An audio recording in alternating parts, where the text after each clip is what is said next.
have just loaded in, and you're already getting destroyed. The reason you're playing is because you either joined a friend or it came up on your Roblox page and curiosity got the best of you. You only had the intention to visit, and you have no idea what is going on. You admire another player's skill and you wish to be like them, but you have no idea where to start. You walk around and explore aimlessly, and you have mixed feelings about the game. Now you have seen other players hit insane combos and you want to learn too. You approach a player and ask them to teach you a combo. The Strongest Battlegrounds community is decently nice, and someone decides to teach you a combo. A basic flowing waters to lethal whirlwind catch. Now you can learn and utilize skills during fights. You still have much potential, but of course you still die very often, and you are still inconsistent with techs, and your front dashes are unreliable or just completely rubbish. Now you are determined to become the best. You average around 1,000 to 10,000 kills, and you started watching the Strongest Battlegrounds entertainment content creators, such as Lord Heaven, Humbled, Kyoto, Flores, and you find tutorials online. You find techs like Kyoto and Twisted, but you still struggle to master them. But don't worry. This is the start of your journey in becoming a pro. You look up to these content creators and you wish to one day be like them. You think that it's kills. You think that the more kills you grind, the better you will be. But this mindset will quickly change soon as you discover the iceberg of TSB communities. This is when you discover kill streaks.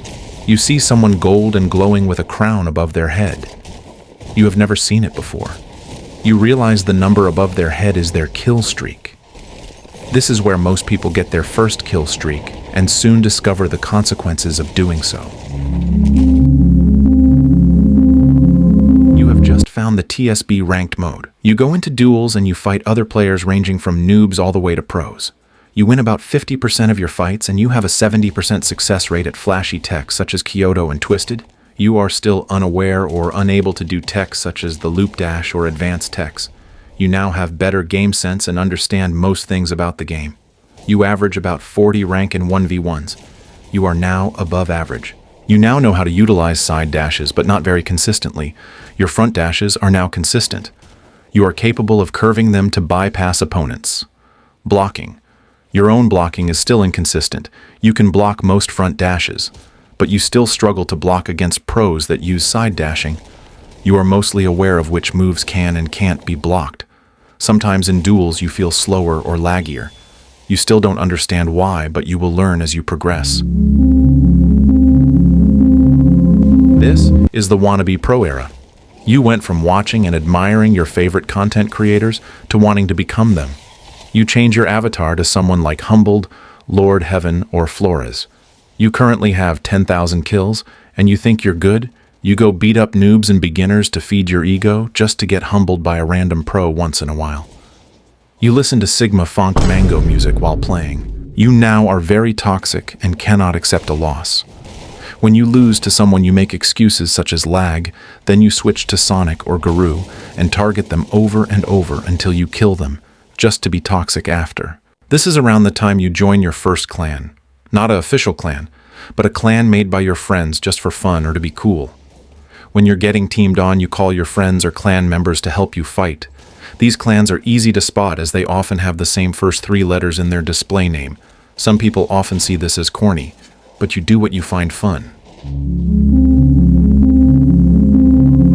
This is the stage where a player usually faces 2 very different paths. On one side, they can take their first step into the competitive world, joining a clan and seeing the true side of TSB and the community behind it.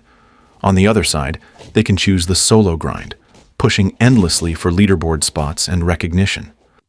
Both paths shape the player's journey, but whichever choice they make, this is where everything changes. And the choice lies in your hands. Then you beat a player. But it's not just any encounter. The player compliments you and invites you to join Valhalla, the Strongest Battlegrounds #1 clan, with the astonishing 28,000 members. You have never heard of it.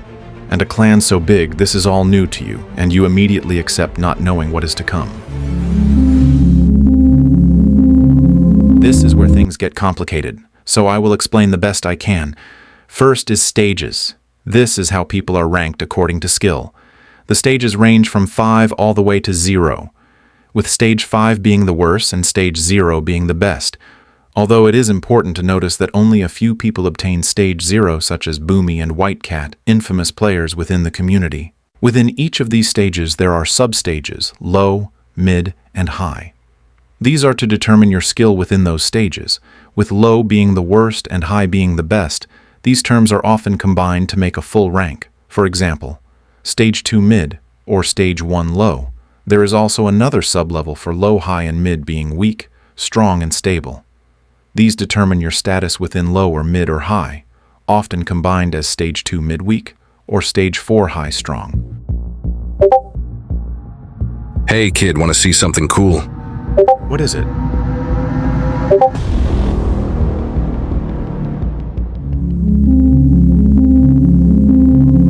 What you just saw there are fast flags, or also known as flags, to explain simply. It's a Roblox client that can edit your Roblox game, such as your fonts, your quality, and more. Now it's mainly used to boost your FPS and ping, which was fine in general, but people started to exploit it and started to edit their physics, hitboxes, and more. Those are called illegal flags. Within competitive, this is bannable from the TSB competitive community, Yielding Arts, and even Roblox. The ones that don't affect your physics and only boost your FPS and ping are known as legal flags. Maybe I will cover this in a different video. You download the file you got sent and apply it to your game. You instantly get a boost in FPS and your ping goes down significantly. To obtain the rankings or stages I mentioned earlier, the way you obtain a stage is a tryout. These are hosted by tryout hosts that have the skill and experience to rank someone by fighting them.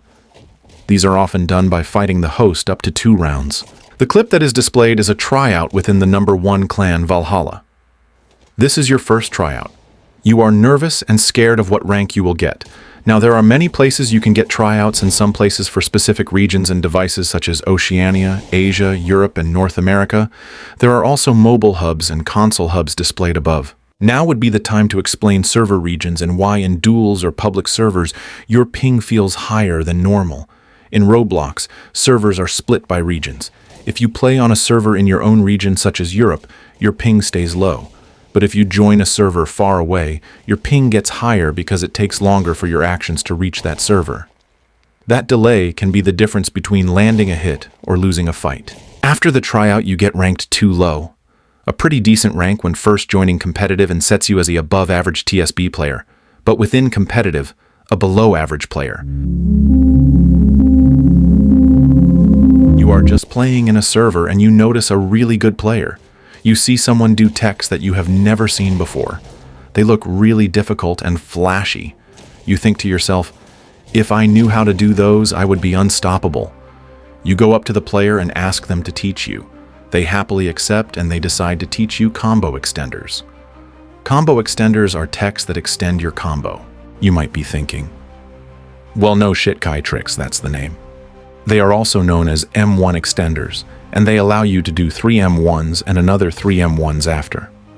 This is useful for 100% combos, and combos after your opponent has used ragdoll cancel.